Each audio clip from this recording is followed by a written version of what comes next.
Listen, it was a movement that sort of sucked us in. Many women went all in on the all-white trend in their homes. It's classic and smart, so it always looks fresh. But what if we are ready to add some color into that pretty sterile space? My next guest says you don't have to start over to bring in new tones. Whether you're looking at new build or just a refresh, Joseph Ward from Homeward Design is here with a few tips to warm up the all-white home. Thanks for being here, bud. Pleasure. I feel like you sort of warned us. I feel like we had a conversation a few years ago, like, yeah, this is coming, but as a designer, I still appreciate color. Yeah. You warned us. I love color. Do you love color? I love color. I actually never went the gray, white. Okay. I stayed with my rainbow So in your place, you have self. some colors. I have some color, but are Yeah. you hearing from clients now that are saying, okay, we went all in and now we want to dial back? Yes, especially, yes, this is the nature of trends, right? You like, they're the two extremes, right? So that we love the white, and it was beautiful, and it is beautiful. It is beautiful. Was and is beautiful. And can we say classic? I mean, Yes. there is some classicness Yes. to white. Totally. Yeah. And so, and once you're exposed to it more and more, you're like, I like it. Yet I'm ready for this. You know what I mean? And so then the trend will shift over here. And it's just the nature of them.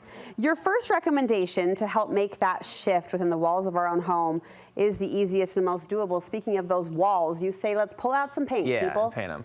Yeah, and I think, again, for me, there's specific ones where you can really pull this off easily, and it's typically the smaller rooms.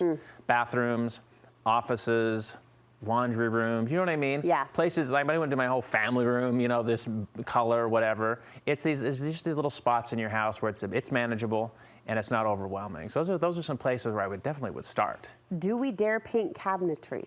For sure. Yes. And again, I think this applies really well to smaller spaces like bathrooms, like a laundry room, like a pantry.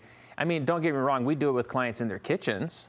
You just got to make sure that you know who you are. You know really what I mean? like that color of green. Yeah, you got to make sure you like it, and that's fine. And some people are uncertain about that and not really confident, and I'm going to love that for 20 years or ever.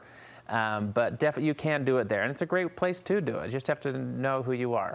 Know thyself Yes. before you paint the kitchen cabinet. Yeah. Do you consider wood tones a color? Like I totally do. You do, because it's warm. Yes. Yeah, if I were to apply a tone to it, I call it a tan. You know what I mean? I call it a gold, especially if we're talking about those natural oaks. That's the color I would give to it. Obviously, when you get to the darker ones, we're talking brown, and that's a color. You know?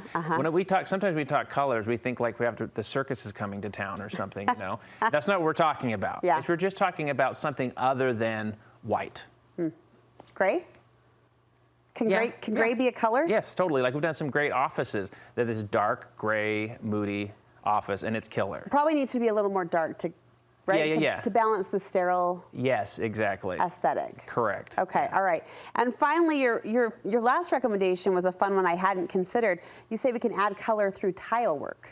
Yeah, like a lot of times in these, so you think about a bathroom compared to like a family room. In family rooms, we can add pillows, we can add fabrics, we can add all these things to introduce color. Yeah. In a bathroom, it's like, that's kind of hard. You know what I mean? 'Cause Right. it's just like, it's a bunch of tile.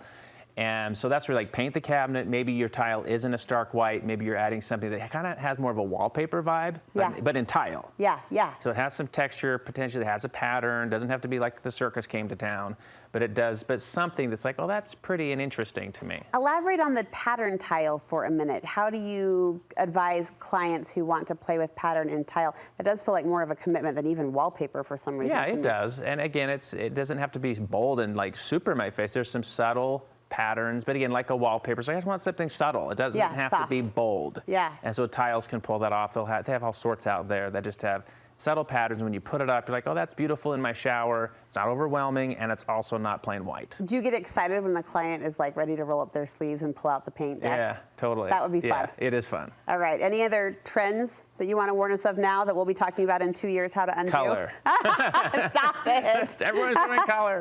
No. Joseph, thank you so much. You always add great advice, kind of that overarching perspective of how we can do it well, and your photo inspiration speaks for itself. How can we see more of your work? HomewardDesign.com and Homeward Design on Instagram. We'll link you over to both so you can follow along and catch his client vision. Thank you so much for inspiring us today.